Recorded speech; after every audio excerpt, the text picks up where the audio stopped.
Hello everyone, यो अर्को नयाँ ट्युटोरियलमा स्वागत छ र आज चाहिँ हामी एडोब फोटोसप लाइटरुममा बेसिक फोटो एडिटिङ सिक्न गइरहेको छौँ। र एडिट सुरु गर्नुभन्दा अगाडि मैले जुन फोटोहरू एडिट गर्न गइरहेको छु त्यसलाई मैले डाउनलोड गर्न मिल्ने तरिकाले तल डिस्क्रिप्सनको लिङ्कमा राखिदिएको छु। त्यो फोटोहरूलाई तपाईले डाउनलोड गरेर आफ्नो तरिकाले एडिट गर्न पनि सक्नुहुन्छ। र सुरुमा चाहिँ अब हामी लाइटरुमको क्याटलग बनाउँछौँ। त्यसको लागि हामी लाइटरुम खोल्छौँ। लाइटरुम खोलिसकेपछि अब क्याटलग गराउनलाई हामी फाइलमा गएर न्यू क्याटलगमा जान्छौँ। त्यसपछि हामीले अब हाम्रो क्याटलगको नाम के राख्ने त, क्याटलग 1 राख्छौँ र क्रिएट गरेपछि हाम्रो नयाँ क्याटलग बन्छ। नयाँ क्याटलग भनेपछि लाइटरुम फेरि रिस्टार्ट हुन्छ र हामीले जुन क्रिएट गर्थ्यौँ क्याटलग त्यो खोल्छ।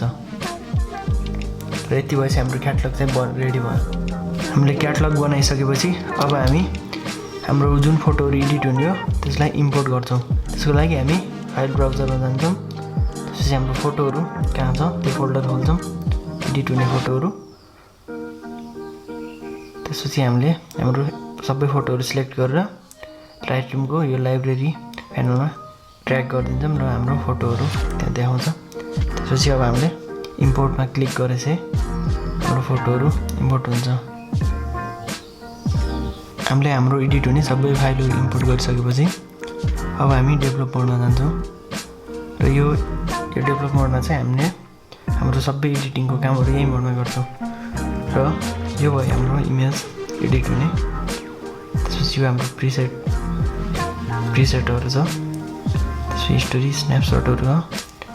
त्यसपछि हाम्रो फिल्म स्ट्रिप भ्यू छ, जुन फोटोहरू हामीले एडिट गर्नलाई इम्पोर्ट गरेको थियौँ।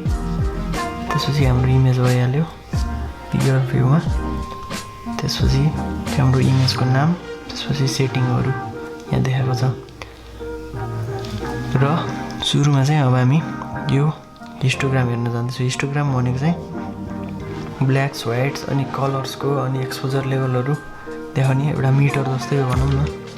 त्यसपछि हामीले यहाँदेखि पनि एडजस्ट गर्न सक्छौँ, तर यहाँदेखि भन्दा पनि हामीले तल बेसिक एडजस्टमेन्टबाट गर्न पनि सक्छौँ। कलरहरू तलबाट एडजस्ट गर्न सक्छौँ। हिस्टोग्राम पछि अब यो हाम्रो क्रप टुल छ, हाम्रो इमेज क्रप गर्नको लागि। अनि हाम्रो इमेज बाङ्गो एङ्गल मिलाउनु छ अनि स्ट्रेट गर्न पनि सक्छौँ यहाँदेखि। त्यसपछि हाम्रो यो बेसिक एडजस्टमेन्ट प्यानल, यसमा चाहिँ हाम्रो इमेजको white balance, exposure, contrast, highlight, shadow अनि भाइब्रेन्स, सेचुरेसन, क्ल्यारिटीहरू मिलाउनु मिल्छ। र अब हामी चाहिँ बेसिक एडजस्टमेन्ट प्यानलदेखि हाम्रो यो इमेजलाई एडजस्ट गर्न गइरहेको छौँ।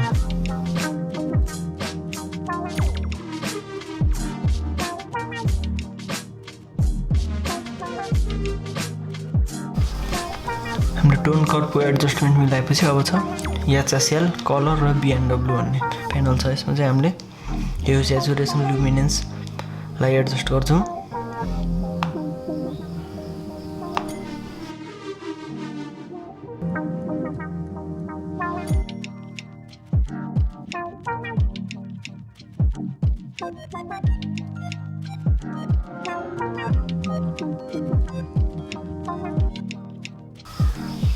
र एचएसएलले एडजस्ट गरेपछि अब हामी स्प्लिट टोनिङ जान्छौँ। स्प्लिट टोनिङ भनेको चाहिँ हाम्रो हाइलाइट्समा राख्ने कलर, मैले हाइलाइट्समा ओरेन्ज नै राख्छु। यहाँ गएर सिलेक्ट गर्नुहुन्छ, ओरेन्ज टाइपको राख्छु मैले हाइलाइट्समा कलर।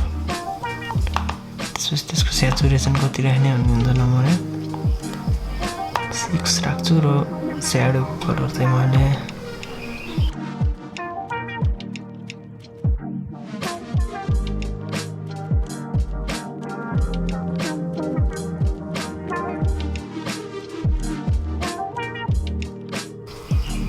ब्लू टाइपको राखिदिनु। त्यसपछि हामीले हटाउन सक्छौँ र ब्यालेन्स गर्नु पनि मिल्छ यहाँदेखि इलेक्ट्रिक सेचुरेसन बिचको, त्यो चाहिँ ठिकै हो। त्यसपछि अब हाम्रो अर्को छ डिटेल प्यानल। डिटेलमा चाहिँ हामीले फोटोको इमेजलाई सार्पनेस बढाउन मिल्छ।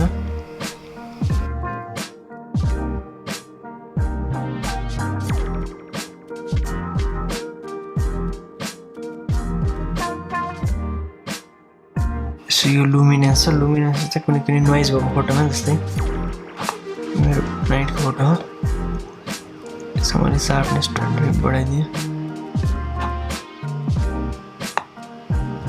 हाम्रो यो स्याडोमा नोइज छ यसलाई चाहिँ हामीले लुमिनेन्स बढायो नि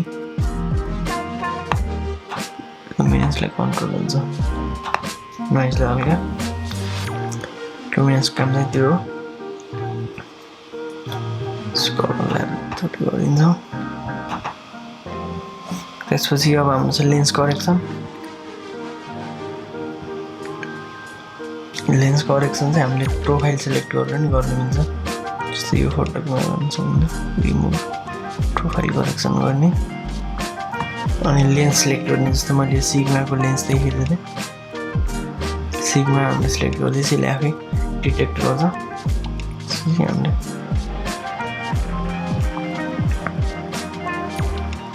एडजस्ट गर्न मिल्छ यस्तोलाई एडजस्ट गरिदिन्छ यो लेन्स करेक्सनबाट हामीले म्यानुअल्ली एडजस्ट गर्न नि मिल्छ म्यानुअल्ली प्रोफाइल भएकोले हामी म्यानुअल्ली गर्दैनौँ त्यसपछि चाहिँ अर्को इफेक्ट्स भन्ने हो त्यसमा चाहिँ हाम्रो भिग्नेटको एमाउन्ट राख्नु मिल्छ यसरी हामीले हाम्रो इमेजहरूलाई एडजस्ट गरेको छौँ र यसरी हामीले बिफोर र आफ्टर हेर्नको लागि यो वाइ लेखेकोमा सिलेक्ट गर्दैछ यो हाम्रो बिफोर भ्यू हुन्छ यो आफ्टर भ्यू हुन्छ यो बिफोर यो आफ्टर भ्यू हुन्छ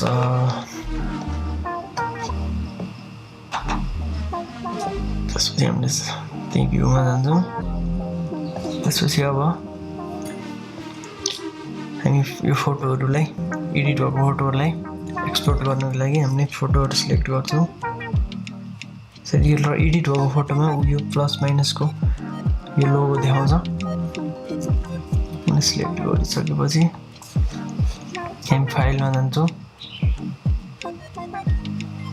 अनि एक्सपोर्टमा जान्छौँ र कमान्ड सिफ्ट ई गरे नि हुन्छ कन्ट्रोल सिफ्ट ई गरे नि हुन्छ विन्डोमा एक्सपोर्टमा गएपछि हाम्रो फोल्डर चुज गर्छ हामीले कहाँ एक्सपोर्ट गर्ने भनेर त्यसपछि हामीले त्यसभित्र सब फोल्डर यहीँदेखि गराउनु हुन्छ त्यसलाई क्लिक गरेर फोल्डरको नाम राखिदिने सब फोल्डरको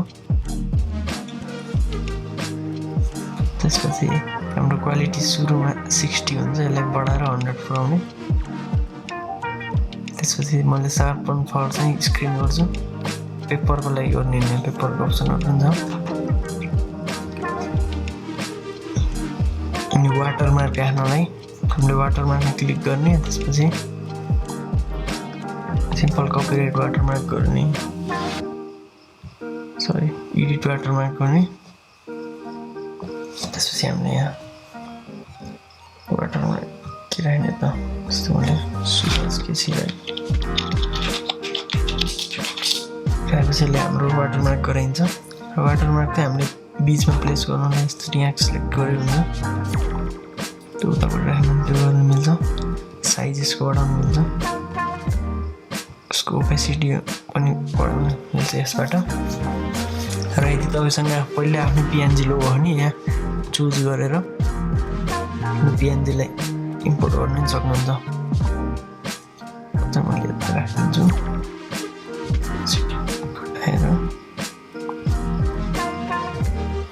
राखिदिन्छु र यसरी हाम्रो वाटरमार्क पनि बन्यो फोटोमा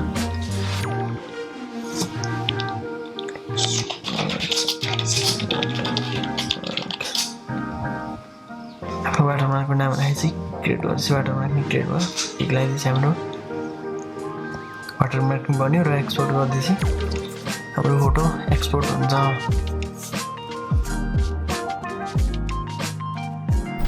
र यहाँसम्म हेरेर केही कुरा सिक्नु भयो नि त्यसको लागि धन्यवाद र आउने दिनहरूमा यस्ता थुप्रै ट्युटोरियलहरू लिएर आउनेछु र मैले यो ट्युटोरियल चाहिँ एकदम सर्ट टाइममा धेरै कुरा सिकाउन खोजेको हुनाले म डिटेलमा जान पाएन र आउने दिनहरूमा मैले डिटेल भर्जनवाला ट्युटोरियलहरू गराउनेछु र त्यतिन्जेलसम्मको लागि बिदा हुन्छु नमस्कार।